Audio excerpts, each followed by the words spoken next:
Good morning students and my dear friends. Today is 17th of July 2023 Monday. Lecture start करने से पहले अगर आपको बिजनेस स्टैंडर्ड और मिंट की पीडीएफ चाहिए तो आप इनकी रिस्पेक्टिव वेबसाइट्स पर लॉगिन कर सकते हैं। इसके अलावा आप मुझे अदर सोशल मीडिया प्लेटफॉर्म्स पर भी ज्वाइन कर सकते हैं। रिकमेंडेड प्ले स्पीड है इस वीडियो की 1.25x। Thought of the day is courage is like a muscle, we strengthen it by use. और आज के मिंट पेपर की अप्रॉक्सीमेटली 11 इंपॉर्टेंट न्यूज़ हेडलाइंस हैं। बिजनेस स्टैंडर्ड की अप्रॉक्सीमेटली 12 इंपॉर्टेंट न्यूज़ हेडलाइंस हैं और आज के डिस्कशन में हम 14 न्यूज़ आर्टिकल्स कवर करेंगे। तो जल्दी से स्टार्ट करते हैं आज का पहला आर्टिकल जो कि मिंट के पेज नंबर 1 पर दिया हुआ है। No tax sops better for wooing investors. तो ये एक इंटरव्यू है जो मिंट ने आज अपने फ्रंट पेज पे फ्रंट लाइन में कवर किया है।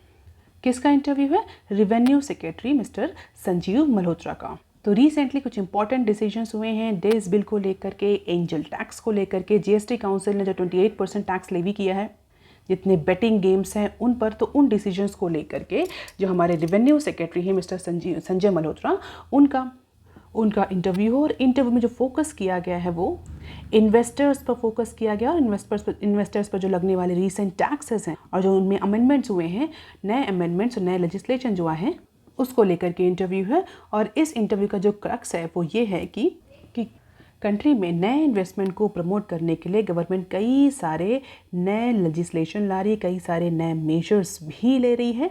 और अगर हम लेजिस्लेशन या लॉज या एक्ट की बात करें तो वो सारे एडवांस स्टेज ऑफ फॉर्मुलेशन में। तो in order to revamp the investment infrastructure, investment environment in the country, government is bringing और is actually trying to bring lot of new legislation और piece of legislation, measures, initiatives so that investors will get ready approval of all their requirements and definitely country India can be promoted as a new investment hub at a global level। तो उसी को लेकर के ये interview है। Crux जो है वो देश बिल को लेकर के है, जो रिसेंट जीएसटी अनाउंसमेंट हुए हैं उसको लेकर के है और एंजल टैक्स को लेकर के। तो if you are little bit interested you can read this interview in detail. अब देख लेते हैं article number 2 that is given on page number 1 of Mint paper.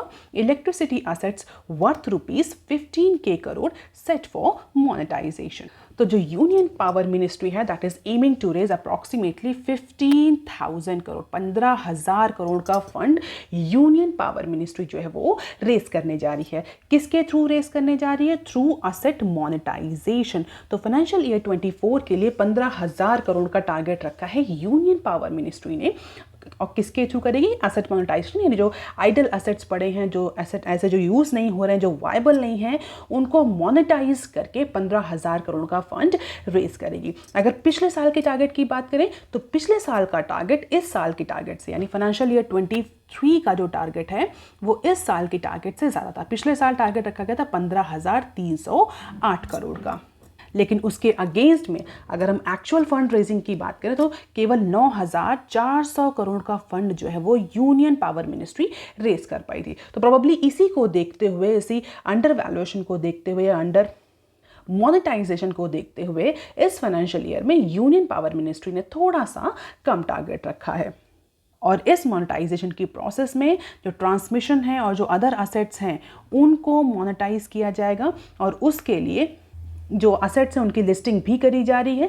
The listing of NTPC renewable energy arm would also भी targeted. तो transmission और other asset के साथ साथ एनटीपीसी की जो रिन्यूएबल एनर्जी आर्म है उसके भी मोनेटाइजेशन की बात हो रही है। हालांकि जो सेंटर और स्टेट और एनटीपीसी है उसने लास्ट ईयर भी अपने रिन्यूएबल एनर्जी आर्म का ये जो प्लानिंग है मोनेटाइजेशन की ये करी थी, लेकिन उस ड्यूरेशन में सबसे हाईएस्ट बिडर था मलेशिया पेट्रोनास नेशनल BHD। उस पर्टिकुलर कंपनी ने अपने जो ऑफर था उसको विदड्रॉ कर लिया था।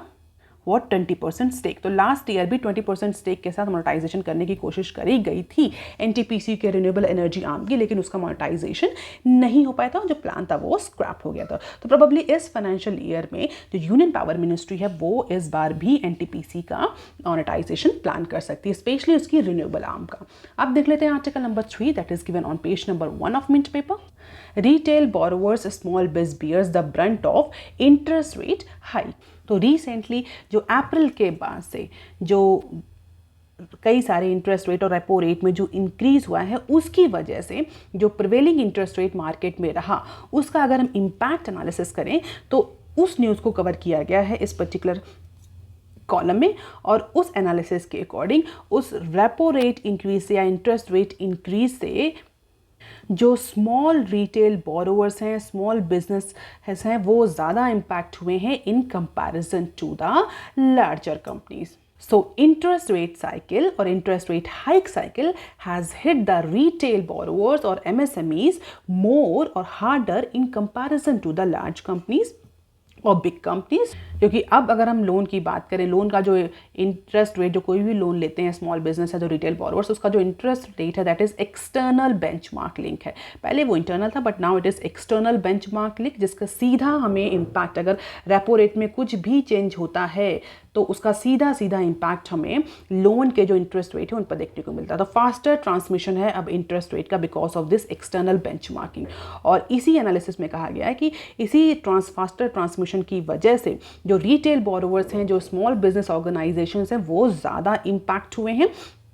और अगर हम देखें तो median 1 year marginal cost of fund based lending rate, जिसको हम शॉर्ट फॉर्म में MCLR के फॉर्म में जानते हैं, जैसे internal benchmark that is used to price loan the companies. पहले इंटरनल बेंचमार्क होता था बट लेटर ऑन इसको एक्सटर्नल कर दिया गया, जिससे कि जो मॉनेटरी पॉलिसी ट्रांसमिशन है वो फास्टर होता है. जैसे ही रिजर्व बैंक ऑफ इंडिया या सेंट्रल बैंक किसी भी तरह का चेंज करती है रेपो रेट में, बैंक रेट में, पॉलिसी रेट में, उसका इमीडिएट इम्पैक्ट हमें जो लोन के, जो रिटेल बोरोवर्स हैं उनके लोन, स्मॉल बिजनेस हैं, जो लार्ज कंपनीज हैं उनके लोन पर देखने को मिलता है. और 2019 से जो बैंक्स हैं they are using the external benchmark. इससे पहले इंटरनल बेंचमार्क MCLR यूज होता था, जिसको एक कहा जाता था कि उसका ट्रांसमिशन इतना फास्टर नहीं होता था, mostly the repo rate. So since October 2019, banks are using the external benchmark, mostly the repo rate, जो कि पहले MCLR था, to price retail and small business loan. Although most corporate loans are still linked to MCLR, जिसकी वजह से जो small business हैं उन पर ज़्यादा impact देखने को मिल रहा है in comparison to large companies. Corporate जो loans हैं, बड़े बड़े companies के जो loans हैं वो अभी भी MCLR से ही linked हैं, जिसकी वजह से जो इंटरेस्ट रेट का इमीडिएट इम्पैक्ट है वो बड़ी कंपनीज पर देखने को नहीं मिल रहा है. And it takes about 9 months for the deposit to get repriced once their rates are hiked. और अगर रिजर्व बैंक ऑफ इंडिया का डेटा देखें, RBI का डेटा देखें, तो share of external benchmark lending rate as a share of bank floating rate portfolio stood at 49.6% in the month of March this year, जबकि दिसंबर में it was 48.3% and last March में it was 44 approximately 0%. तो 44% से increase होकर के 49.6% हो गया है ऐसे लोन का शेयर जो कि एक्सटर्नल बेंचमार्क लिंक्ड हैं, यानी जो कि EBLR बेस पे लेंड किए गए हैं. What does this signify? This signify that the higher the share, higher will be the transmission or higher will be the faster will be the rate change that reflect in these loan interest rate. तो higher proportion है external benchmark link loan का, तो जैसे ही Reserve Bank of India repo rate में change करेगी उसका immediate impact हमें लोन्स पर देखने को मिलेगा, लोन्स के इंटरेस्ट रेट पर देखने को मिलेगा.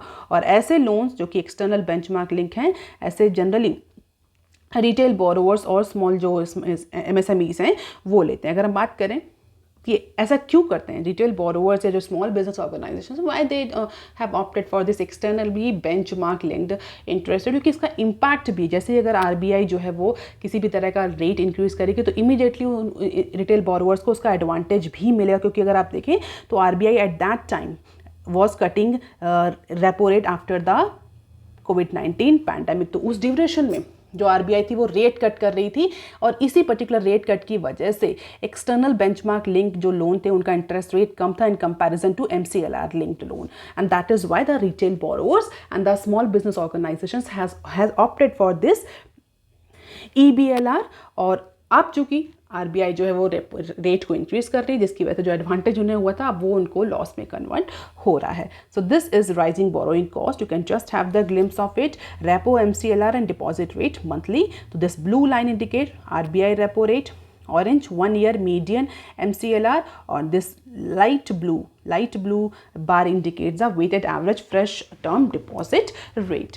अब देख लेते हैं short news articles. Will not let Russia evade curbs Yellen. तो यूनाइटेड स्टेट की जो सेक्रेटरी ऑफ ट्रेजरी हैं येलेन, उन्होंने एक प्रेस कॉन्फ्रेंस में बोला है कि यूएस और उसके अलाइज जो हैं, they are building an action plan, they are building an action for cracking down on efforts by Russia to evade the sanction. तो रशिया यूक्रेन क्राइसिस की वजह से रशिया पर जो सैंक्शन लगे हैं, जो यूएस और यूएस के अलाइज ने लगाए हैं, उन सैंक्शन को इवेड करने के लिए रशिया ने बहुत सारे मेजर्स लिए, जिसमें बायलैटरल ट्रेड एग्रीमेंट्स भी कई सारे, लोकल करेंसीज जो बायलैटरल ट्रेड अरेंजमेंट्स हैं, इस तरह के कई सारे मेजर रशिया ने लिए हैं। तो उसी को लेकर के यूएस की जो सेक्रेटरी ऑफ ट्रेजरी हैं, उन्होंने एक प्रेस कॉन्फ्रेंस में बोला है कि यूएस और उसके अलाई साथ में मिलकर के एक्शन प्लान तैयार कर रहे हैं। किस लिए एक्शन प्लान तैयार कर रहे हैं? जिससे कि जो रशिया के एफर्ट्स हैं यूएस के सैंक्शन को इवेड करने के, उनको रोका जा सके। So one of the core goal this year is to compact the Russia's effort to evade our sanction as per the Yellen. और ये न्यूज़ इंपॉर्टेंट क्यों हो जाती है? क्योंकि ये जो प्रेस कॉन्फ्रेंस है, ये थर्ड G20 की जो finance and central bank deputies FCBD की जो समिट चल रही है, उसके साइड लाइन ये प्रेस कॉन्फ्रेंस करी गई। तो एक सीधा इंडिकेशन दिया गया है रशिया को कि यूएस और उसके अलाइज अभी भी रशिया पर जो कर्ब्स हैं उसको कंटिन्यू करेंगे और आगे आने वाले टाइम में उसको और ज़्यादा टाइटन कर सकते हैं। अब देख लेते हैं next clip, big tender for train crash prevention soon system. अगर आप रेगुलरली फॉलो कर रहे हैं चैनल, तो आपको पता हो कि रिसेंटली इंडियन रेलवे ने एक बहुत बड़ा अमाउंट सेंक्शन किया था। किस लिए? जो ट्रेन क्रैश हो रहे हैं उस सिस्टम को और ज़्यादा प्रिवेंट करने के लिए, या जो प्रिवेंशन सिस्टम है उसको और ज़्यादा स्ट्रेंथन करने के लिए एक बड़ा अमाउंट भी सैंक्शन किया गया। और जहाँ पर कई सारे जो सिग्नलिंग सिस्टम है उनको इलेक्ट्रॉनिक फॉर्मेट में भी, मैकेनिकल से इलेक्ट्रॉनिक फॉर्मेट में कन्वर्ट किया जा रहा है। तो उसी पर्टिकुलर एफर्ट्स के कंटेक्स्ट में जो इंडियन रेलवे है वो और भी एक्शन प्लान या और भी मेजर्स जो हैं वो ले रही है, जिसमें जो one of the very important और significant measure is that is to purchase the Kavach automatic train protection, that is ATP system at the cost of 5,000 crore. तो 5,000 करोड़ की कॉस्ट में जो इंडियन रेलवे है वो कवच ऑटोमेटिक ट्रेन प्रोटेक्शन जो सिस्टम है वो खरीदने जा रही है। और इसके लिए जो 2 टेंडर हैं वो भी फ्लोट किए जा चुके हैं या तैयार किए जा चुके हैं, जो विद इन ईयर उसको फ्लोट किया जाएगा, जिसमें अप्रॉक्सीमेटली 12,000 और 3,000, जो कि लास्ट ईयर जिस ट्रैक को कवर किया गया था 3,000 किलोमीटर के ट्रैक को कवर किया गया था, इस बार 12,000 किलोमीटर के ट्रैक को कवर करने के लिए ये टेंडरिंग प्रोसेस करी जा रही है। What is this Kavach system all about? Kavach system basically prevent the head-on crashes even if the train pilot fails to see and act on the signal। तो अगर ट्रेन का जो पायलट है उसको किसी तरह से सिग्नल नहीं दिख रहा है या वो फेल हो गया है सिग्नल को देखने में, या सिग्नल देखने के बाद वो एक्ट नहीं कर पा रहा, तो उस ड्यूरेशन में जो ये कवच ऑटोमेटिक ट्रेन प्रोटेक्शन सिस्टम है ये प्रिवेंट करेगा हेड ऑन क्रैशेस को, जो ट्रेन आपस में टकरा जाती हैं। If the driver fails to control the train in accordance with the speed restriction then automatically applies the brake. और इसको किसने डेवलप किया था? This particular system has been develop by research design and standard organisation RDSO in collaboration with Indian industry and tested by South Central Railway। तो अब इस कवच system को फुल फ्लैश मैनर में लॉन्च किया जा रहा है। और अगर आप किसी भी कॉम्पिटेटिव एग्जाम की तैयारी कर रहे हैं तो ये कवच सिस्टम आपके लिए एक यूजफुल टॉपिक हो सकता है। अब देख लेते हैं next clip, sovereign gold bond sales hit record ₹4,600 crore in June। So amid the last month stock market breakdown, Indians are purchasing large quantity of sovereign gold bond, जिनको हम शॉर्ट फॉर्म में SGBs के नाम से भी जानते हैं, sovereign gold bonds। तो अप्रॉक्सीमेटली 7.77 टन के वर्थ के, हम बोल सकते हैं 7.7 टन वर्थ के जो SGB बॉन्ड हैं वो इंडियंस ने खरीदे हैं, जिसका वैल्यूएशन अप्रॉक्सीमेटली 4,604 करोड़ का है in the very first series of this fiscal year. And I hope, अगर मैं स्टॉक मार्केट और अगर गोल्ड की बात करूं तो जनरली इनमें इन्वर्स रिलेशन होता है। इन जनरल कंडीशंस जो अगर स्टॉक मार्केट जो है वो अगर डाउन हो रही होती है तो गोल्ड के प्राइसेस बढ़ रहे होते हैं, अगर स्टॉक मार्केट अप हो रही होती है तो गोल्ड के प्राइसेस डाउन होते हैं। In general sense, in general conditions there is a inverse relation between the stock market and gold price. तो ये जो SGB स्कीम है इसको कौन रन करता है? इसको reserve Bank of India run करती है on behalf of the government And this particular scheme has seen average subscription of 1.72 tons across 64 series in 7 year. तो 7 सालों में 64 सीरीज में इसको लॉन्च किया गया सोवरेन गोल्ड बॉन्ड्स को, और अप्रॉक्सीमेटली 1.72 टन पर ईयर के एवरेज के अकॉर्डिंग जो है वो सब्सक्रिप्शन होता है। तो बेसिकली एक ऑल्टरनेटिव की तरह सोवरेन गोल्ड बॉन्ड को ऑफर किया जाता है फिजिकल गोल्ड, क्योंकि फिजिकल गोल्ड 2015 में ये SGB जो थे, ये सोवरेन गोल्ड बॉन्ड ये इशू किए गए थे या लॉन्च किए गए थे। इसका सीधा पर्पस है फिजिकल गोल्ड को आपको सेफ रखना पड़ेगा, उसमें थेफ्ट के इश्यूज़ आते हैं, कई सारे प्योरिटीज़ के इश्यूज़ आते हैं, फिर आपको उसको सेल करने के इशू, कई सारे इश्यूज़ होते हैं। जो सोवरेन गोल्ड बॉन्ड है इससे बेटर अल्टरनेटिव ऑफर करता है, और इन बॉन्ड्स के जो प्राइसेस हैं वो गोल्ड से लिंक होते हैं, और गोल्ड के अकॉर्डिंग ही इनके प्राइसेस जो हैं वो बढ़ते हैं। तो गोल्ड जो ऐसे इन्वेस्टर जो गोल्ड में इन्वेस्ट करना पसंद करते हैं वो most of the time SGB routes को भी प्रेफर करते हैं। अब देख लेते हैं बिजनेस स्टैंडर्ड के आर्टिकल। बिजनेस स्टैंडर्ड का पहला आर्टिकल जो कि पेज नंबर 1 पर दिया हुआ है, और इसके ही साथ हम पेज नंबर 4 पर दिए हुए आर्टिकल्स भी डिस्कस करेंगे। तो अप्रॉक्सीमेटली 7 से 11 आर्टिकल हम एक साथ डिस्कस करेंगे, क्योंकि सारे जो आर्टिकल्स हैं ये G20 की समिट से ही रिलेटेड है, जो रिसेंटली समिट हुई है सेंट्रल बैंक के जो डिप्टीज हैं उनकी। देख लेते हैं पहली न्यूज़ क्या है। डेट रिलीफ फ्रेमवर्क, चाइना आ स्टम्बलिंग ब्लॉक। तो G20 फाइनेंस मिनिस्टर्स और सेंट्रल बैंक गवर्नर्स FMCBGs की जो मीटिंग हो रही, this is the third meeting under G20 presidency of India for FMCBGs, और उसके according China is the world largest bilateral creditors especially for low and middle income countries, is yet to come on the board for common understanding on debt resolution। तो G20 में जो date resolution को लेकर के जो एक common system बनाया जा रहा है, उस कॉमन सिस्टम में फिलहाल के लिए चाइना जो है वो अभी भी ऑन बोर्ड नहीं हुआ है। इसका मतलब क्या हुआ? इसका मतलब सीधा सीधा ये है कि जो डेट रेजोल्यूशन सिस्टम जो कंट्रीज G20 नेशंस मिल करके बना रहे हैं, उसमें चाइना अभी उसको लेकर के चाइना एग्रीमेंट में नहीं है, चाइना उस सिस्टम का भी पार्ट नहीं है। जबकि अगर हम चाइना को देखें तो चाइना वर्ल्ड का एक बहुत इंपॉर्टेंट और सिग्निफिकेंट बायलैटरल क्रेडिटर है, स्पेशली ऐसे कंट्रीज जहां लो इनकम कंट्रीज हैं, जो मिडिल इनकम कंट्रीज, उनको चाइना आगे बढ़ बढ़ के लोन देता है। बहुत इंपॉर्टेंट सोर्स है, या हम बोल सकते हैं बहुत इंपॉर्टेंट क्रेडिटर है, वर्ल्ड का लार्जेस्ट बायलैटरल क्रेडिटर है चाइना। और उसके बावजूद भी जो डेट रेजोल्यूशन का जो एक कॉमन कंसेंसस बन रही है, जो कॉमन फ्रेमवर्क बन रहा है, उसको लेकर के चाइना अभी भी ऑन बोर्ड नहीं है, चाइना उसको लेकर के अभी भी एग्री नहीं है, उस पर्टिकुलर रेजोल्यूशन का चाइना अभी भी पार्ट नहीं है। अगर G20 के डिस्कशन की बात करें अंडर इंडियाज प्रेसिडेंसी, तो डेट क्राइसिस जो रिसेंटली श्रीलंका और अदर कंट्रीज फेस कर रहे हैं, वो एक टॉप प्रायोरिटी थी G20 डिस्कशन में, जहां पर एक डेट क्राइसिस को लेकर के एक कॉमन कंसेंसस डेवलप करी जाए, एक कॉमन सिस्टम डेवलप किया जाए, कॉमन फ्रेमवर्क डेवलप किया जाए, जिससे कि ऐसे कंट्रीज जहां पर डेट क्राइसिस हैं उनको किस तरीके से सेव किया जाए, उनको किस तरीके से सपोर्ट किया जाए। और जबकि कोविड-19 के बाद से जो डेट क्राइसिस है कई सारी कंट्रीज में हमें देखने को मिली। Why we talking about Sri Lanka, क्योंकि श्रीलंका हमारा नेबरिंग कंट्रीज है, तो जस्ट हमें उसके बारे में पता है। तो श्रीलंका में हमें डेट क्राइसिस देखने को मिली, बट ऐसा नहीं कि सिर्फ श्रीलंका में ही, अदर कंट्रीज में भी अगर हम देखें तो पैंडेमिक के बाद डेट क्राइसिस देखने को मिली है। और इसीलिए कई सारे मल्टीलैटरल फोरम्स में जो डेट क्राइसिस है ये बहुत इंपॉर्टेंट डिस्कशन का टॉपिक है, सेम एज इन G20। तो सिर्फ G20 के अलावा वर्ल्ड बैंक, IMF, चाइना जैसे जो प्राइवेट लेंडर्स हैं या जो इससे फोरम्स हैं, वहाँ पर भी डेट क्राइसिस को लेकर के इंपॉर्टेंट डिस्कशन लॉन्च किया गया है।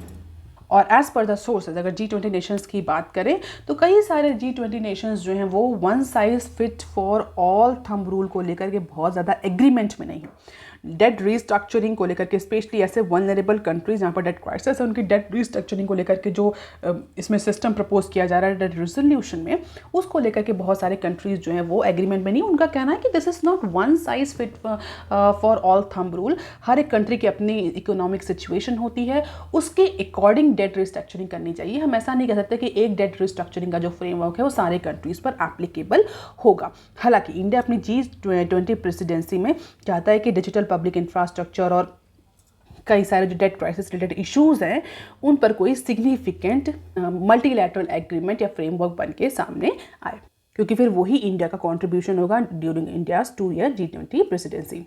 इसके अलावा लोकल करेंसीज को प्रमोट करने के लिए भी, लोकल करेंसीज की ट्रेडिंग को प्रमोट करने के लिए भी जो है वो G20 प्रेसिडेंसी में इंडिया जो है वो कई सारे स्टेप ले रहा है। This happens, Indonesia would become the 4th country after Singapore, France and UAE, जो कि इंडिया के UPI से लिंक हो जाएगा। तो UPI को भी प्रमोट कर रहे हैं इंडिया G20 प्रेसिडेंसी में।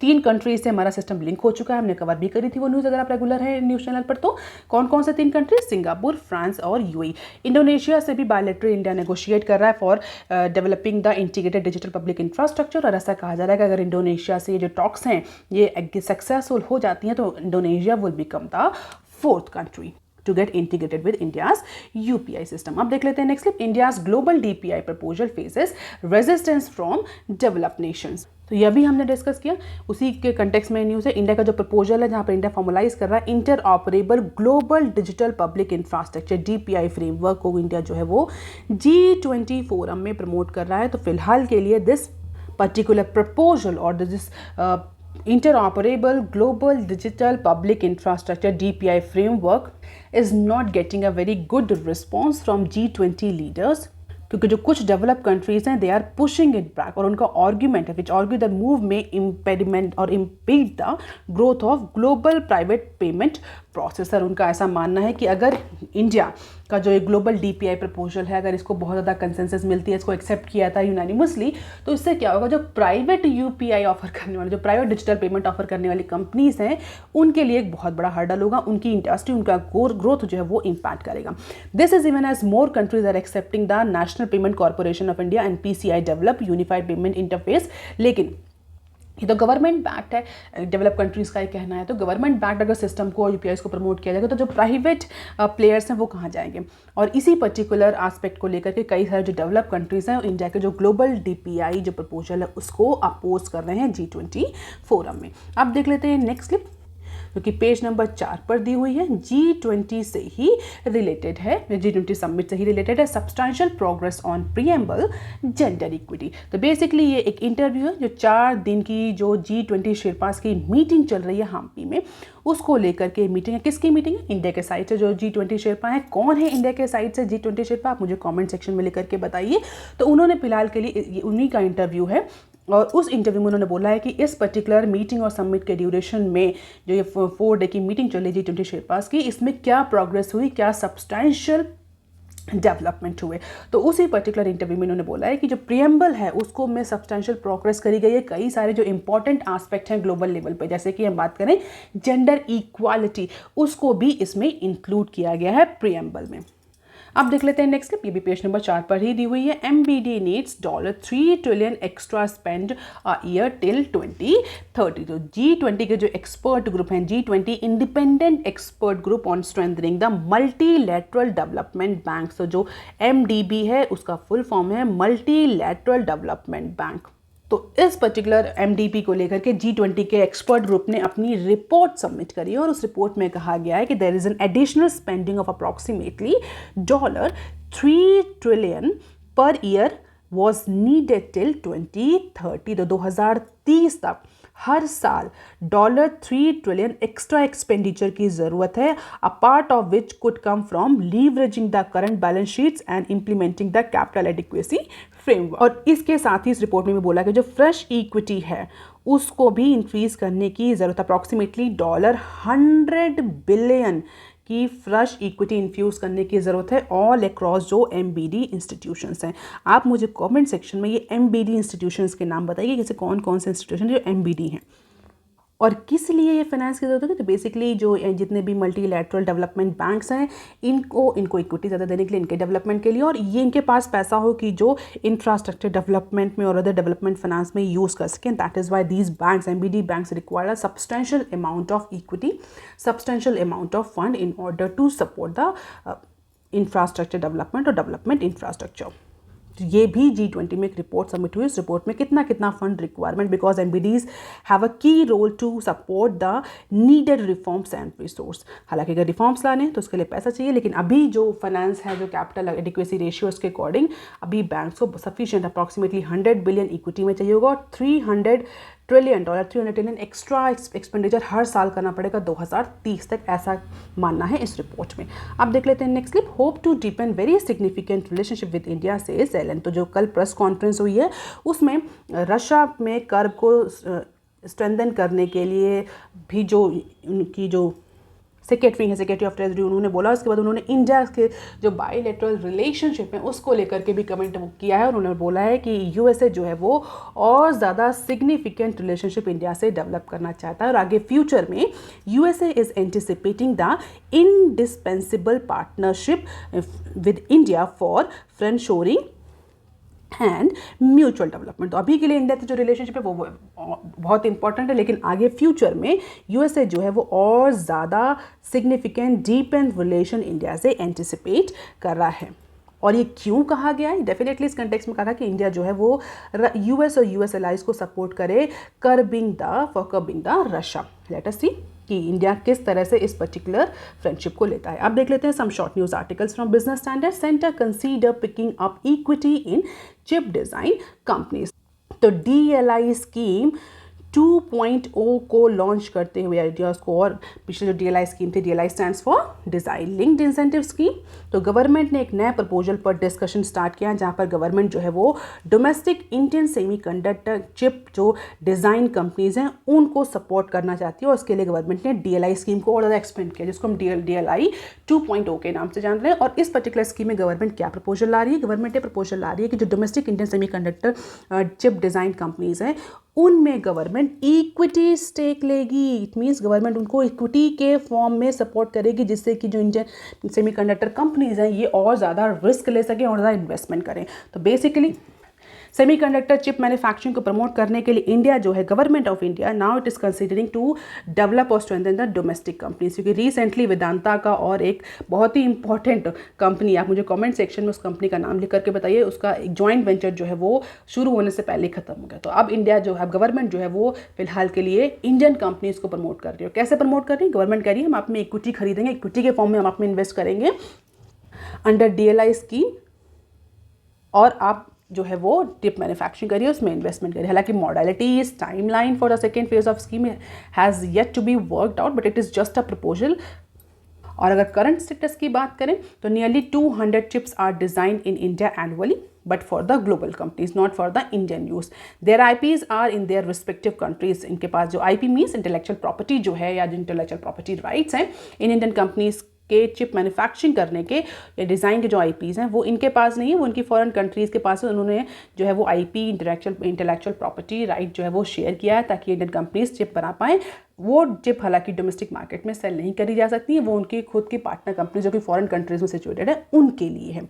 Home grown design firms are very small, और अप्रॉक्सीमेटली जो क्यूमुलेटिव रिवेन्यू की बात करें तो केवल और केवल $30 to 40 मिलियन के रिवेन्यू की होम ग्रोन कंपनीज हैं चिप मैन्युफैक्चरिंग के केस में। और इंडिया जो है फिलहाल के लिए गवर्नमेंट जो है वो इन 20 डोमेस्टिक फैबलेस फर्म्स को बिल्डअप करने की कोशिश कर रही है थ्रू DLI स्कीम। इनको सपोर्ट करेगी इक्विटी से, और इस पर्टिकुलर स्कीम को DLI 2.0 नाम दिया जाएगा। हालांकि अभी सिर्फ प्रपोजल स्टेट में है, लेकिन अगर ये पास हो जाती है तो ये स्कीम आपके लिए बहुत इंपॉर्टेंट टॉपिक हो सकती है आपके कॉम्पिटेटिव एग्जाम्स के लिए। अब देख लेते हैं next, selective ICT import duty cut, commerce department and MIT divided.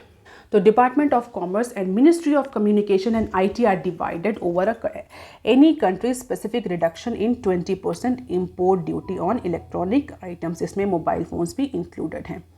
तो रिसेंटली WTO से वर्डिक्ट के बाद जो कि इंडिया और EU के बीच में जो डिस्प्यूट हुआ था WTO में, उसमें इंडिया को WTO ने बोला था कि आप जो 20% ड्यूटीज़ लगा रहे हैं इम्पोर्ट ड्यूटीज़ इनको रिड्यूस करिए। तो उसी को लेकर के फिलहाल के लिए EU और इंडिया जो है वो बायलैटरल टॉक कर रहे हैं कि बायलैटरली इस ICT इम्पोर्ट ड्यूटी को का जो इशू है इसको रिजॉल्व कर लिया जाए। लेकिन इंडिया में जो ड्यूटी रिडक्शन की जब बात हो रही है तो डिपार्टमेंट ऑफ कॉमर्स और department of communication and IT दोनों में कंसेंसस नहीं बना, दोनों डिवाइडेड हैं इस इशू को लेकर के कि जो स्पेसिफिक टैरिफ रिडक्शन है 20% इंपोर्ट टैरिफ्स का कुछ सर्टन इलेक्ट्रॉनिक आइटम्स पर, तो वो कैसे कैसे किया जाए। Commerce department is keen on exploring the tariff concession on technology product with respect to proposed FTA negotiation with EU, जबकि जो अदर मिनिस्ट्रीज हैं वो रिलेक्टेंट हैं for providing any types of protectionist. उनका कहना है कि हम किसी भी तरह के अपने प्रोटेक्शनिस्ट स्टांस पर किसी भी तरह का रिलैक्सेशन नहीं देंगे।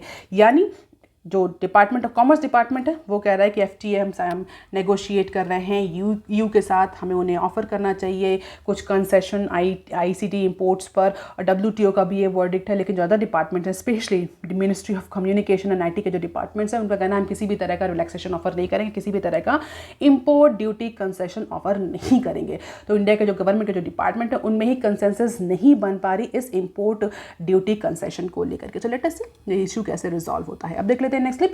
EWF firms cut on battery size after fame subsidy reduce. तो गवर्नमेंट ने फेम 2 में जो लूप होल्स पाए थे उसके बाद फेम सब्सिडी जो है उसको रिड्यूस कर दिया, उसको सब्सटेंशियली स्लैश डाउन कर दिया, कट कर दिया। और उसके बाद जो कंपनीज हैं, जो E2 व्हीलर कंपनीज हैं, they are also taking different measures, और उस मेजर में उन्होंने बैटरी साइज को रिड्यूस कर दिया in order to control the cost. तो कॉस्ट ऑफ बैटरीज को कंट्रोल करने के लिए, मैन्युफैक्चरिंग कॉस्ट को कंट्रोल करने के लिए फिलहाल के लिए जो कंपनीज हैं, E2 व्हीलर्स कंपनीज हैं, ये बैटरी साइज को रिड्यूस कर रही हैं जिससे कि उनकी कॉस्ट जो है वो शूट अप ना करे।